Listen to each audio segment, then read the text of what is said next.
Halo. Balik lagi kita nih bikin video. Hari ini kita bikin video apa tentang Kayaknya ini seru bahas-bahas Timnas U19. yang kemarin tersingkir ya dari Piala AFF ya. Iya, iya. Oke. Ya sangat disayangkan sih ya. Apalagi tim ini kan buat persiapan untuk Piala Dunia. Piala Dunia Tapi U20 tahun depan kan. Piala Asia atau Piala Dunia? Piala Asia yang senior, Oh, Piala Dunia yang U20. Berarti Iya. U19 U20 ya. Sekarang kan U19 mereka ini kan yang akan bermain di Piala Dunia U20 nanti kan sesuai umurnya kan. Itu pun kan ya ada keberkahan juga kan. Piala Dunia, sekelas Piala Dunia kalau bukannya merendahkan tapi kalau enggak kita sebagai tuan rumah susah juga untuk menembus ke lolos kualifikasi ke play ke apa ya ke 32 tim ya kalau nggak salah. Iya. Penyisihan lah, ke babak penyisihan lah. Berarti Piala Dunia ini untuk U19 ya, khusus yang jadi kita tuan rumah ini ya. Ya, otomatis kan tuan rumah nggak usah ikut kualifikasi. Jadi dan pasti sudah dapat tempat. Tapi yang kemarin itu AFF sangat disayangkan ya. Kayaknya nampaknya Coach Sintayong kecewa dengan peraturan dari AFF ya. Sebenarnya peraturan itu head to head bukan golden goal. Bukan ya selisih gol bukan. Tapi kan itu mereka kan udah tahu juga ya. Sudah apa sih bahasa kita technical meeting kan sebelum dari federasi masing-masing kan untuk menyepakati peraturan AFF seperti itu untuk penyisihan grupnya kan.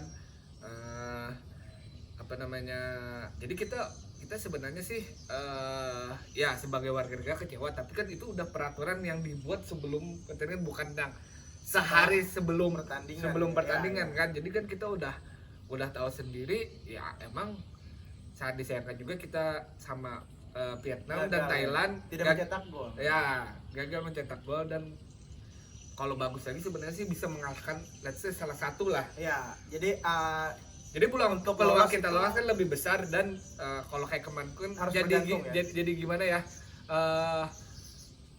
Apa sih kelolosan kita itu tergantung match yang di sebelah kayak gitu kan.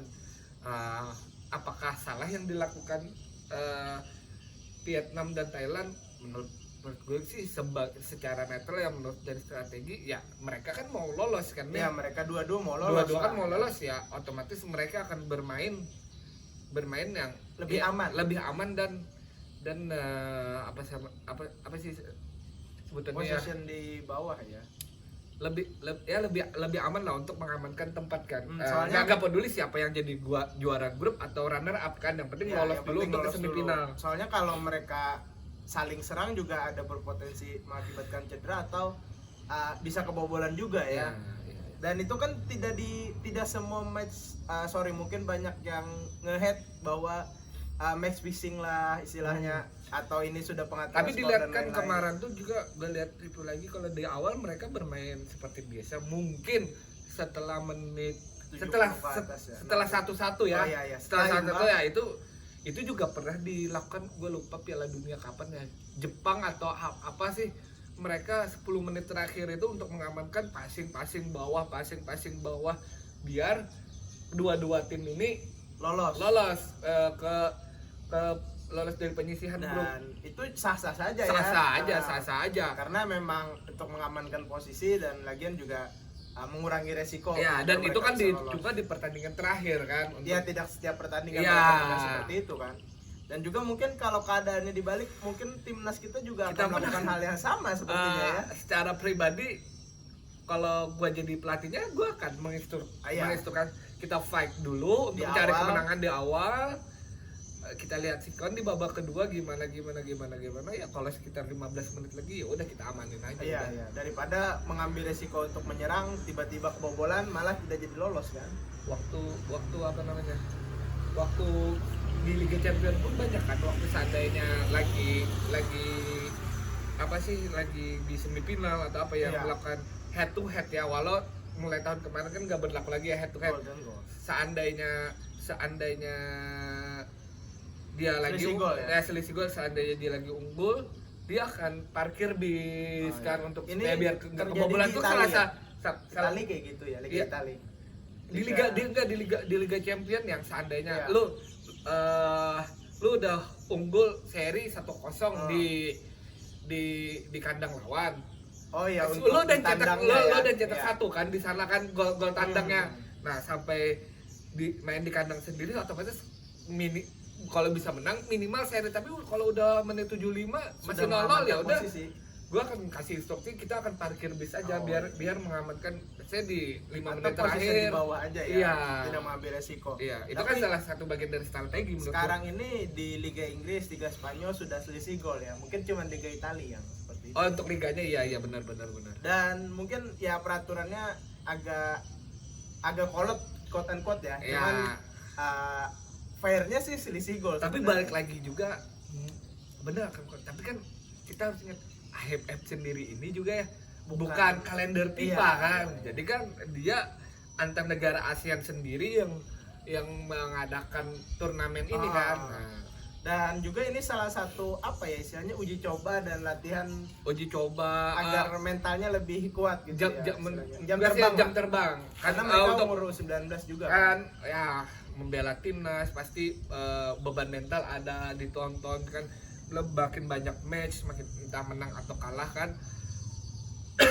meningkatkan jam terbang Nah, mereka dan juga. ada yang event yang lebih besar di Piala Piala Dunia U20. Saya nggak harus juara tapi bisa berikan sesuatu lah. Mungkin level-level bisa lolos penyisihan grup lah. Tapi drawing kan belum ya. Ya tergantung drawing lah, tapi Ya berharap bisa lah, bisa berbicara lebih lah. dan juga para pemain juga tidak terlalu berkecil Kalau dari hati segi ya. permainan, terlepas dari hasil itu udah, menurut gua progresnya udah bagus ya. Udah bagus. Kayak dari mencetak Walau banyak gol, belum bisa mencetak seandainya gol. yang Apakah benar kita krisis striker? kalau untuk U19, kalau bagi gue pribadi masih bisa lah, ada kan si Cakra itu yang nomor 9 itu. Kemarin gue lupa kan di penyisian ini kan top scorernya kan Indonesia sampai penyisian ini. Kalau nggak salah ya ada cetak 5 gol kalau nggak salah kemarin, lupa gue namanya siapa. Nah, kalau di level senior menurut gue ya kita emang butuh striker yang gimana ya, yang ganas lah. Tapi kalau untuk U19 kita masih Masih bisa bisa lagi dicoba lagi, dicari ya. lagi Karena kan bakatnya. Panjang masih range Jadi usia kalau juga. menurut gua sama, mungkin kemarin kan ada Sintayong yang bilang ini kolot dan segala. Mungkin Sintayong cuma kecewa dan dia juga kan menurut gue terlalu banyak ya, karena dia terlalu banyak yang bahasanya diurusin di anak kan, dia senior, U23, U19. Jadi fokusnya terbagi lah istilahnya. Ya menurut gue sih di level Bagusnya yang satu U23 satu usia itu ya. bagusnya, 19. tapi menurut gue ya minimal U23 sama senior lah, karena kan itu kan Dekat U23 kan? itu dekat kan sama senior, otomatis kan itu buat dia, oh U23 bagus, ini bisa kali ditaruh di senior kan, usianya lebih dekat lah. Tapi kalau U19 lah biarlah mereka berkembang sama para coach mungkin ya pelatih lokal yang lebih tahu, yang mengenal sepak bola Indonesia. Menurut gue gitu sih. Dan ini untuk timnas jadi U19 mungkin ini bisa dijadikan pembelajaran. Ya. Terus juga menambah jam terbang ya, Ya, itu agar pasti. tidak grogi saat Piala Dunia. Ya dari hasil sendiri menurut gue bagus, yang ya mungkin emang kita seharusnya emang Harus hasilnya bisa play the game, ya. Harus bisa hasil menang lah. yang beberapa untuk melawan negara-negara yang pasti menang ya kita juga cukup bagus, kayak Filipina, Myanmar, Brunei kan di sabuk besi Timur Leste kalau nggak salah ya. Nah mungkin ya Vietnam dan seri sangat disayangkan sih, seharusnya Bisa ya. menang ya. Ya balik lagi pembelajaran lah. Pokoknya kita Meningkatkan mental. kalau bisa berpikir tuh game harus terus menang. Jadi kalau kita menang mau di sebelah kalah seri, Pengaturan nggak seperti apapun tetap aman lolos ya. nggak ada pengaruh. Ya tapi what do you expect sih, usia 19 kan intinya kan masih Jenjangnya masih berkembang panjang lah. Oke lah, mungkin ditambahkan lagi untuk Sama kita katanya dukung timnas. kalau nggak salah lupa, nggak tahu ya gue jadwalnya. Kan ada juga mau Piala AFF tadi yang U16. Oh iya. Apa Sintayong lagi? Itu kurang gila tahu, sih. kurang Kalau tahu. itu sih gila sih Ya, semua sih. Harusnya itu kan yang pemain yang baru masuk timnas Iya, yang masuk iya. liga pun nggak U19 aja kan, belum cuma beberapa pemain yang saja di masuk liga kan ya. masih yang di akademi, di apa ya, Ini nggak ada. bisa di anu kan yang kalau gue sih yang U23 sama fokus di U23 sama senior senior lah. sih. Jadi dibagi ya. Jadi kan biar Sintayong seandainya memegang U23, dia Oh, bagus, dia bisa dia ke dekat senior. tadi jenjangnya, oh dia ini bisa di senior kok. Kalau ke 19 terlalu jauh mungkin. Nah mungkin itu mereka yang maksudnya bermain bagus, jam terbang tinggi, itu aja dulu hasil nomor sekian. Yang penting Percuma juga kan arahnya sudah benar ini. kita kan U19 juga, ya kalau bisa berprestasi, tapi kan banyak prestasi yang level senior kan Ya. yang diharapkan. Dan faktor X juga menentu, mental, skill, Ya. dan lain-lain fisik belum. Tapi Belum gimana datang lah. ya, gimana kita bisa menaruh beban yang tinggi, mereka aja kan di liga aja kan mungkin 1-2 orang yang Iya, cuma belum, dapat tidak semua menit reguler atau di menit mungkin yang lain kan Dan ada masih juga dari yang bukan- akademi. masih di akademi ya. Iya, Oke. Semoga timnas kita U19 bisa perform makin cukup berkembang. bagus di Piala Dunia ya. Ya, menurut gue Ki, menurut gue Bisa mengimbangi lah. perbanyak lagi apa ya, perbanyak lagi Jam terbang. perbanyak lagi friendly Sparring, match ya, sparring, sparring ya. atau TC lebih Kalau perlu lebih dengan tim yang lebih hebat ya, Iya. agar tidak kagok pas Iya. pertandingan dimulai nanti. Itu tahun depan berarti ya. tahun depan. Oke, sekian dulu. Kalau ingin menyampaikan opini bisa sampaikan di kolom komentar.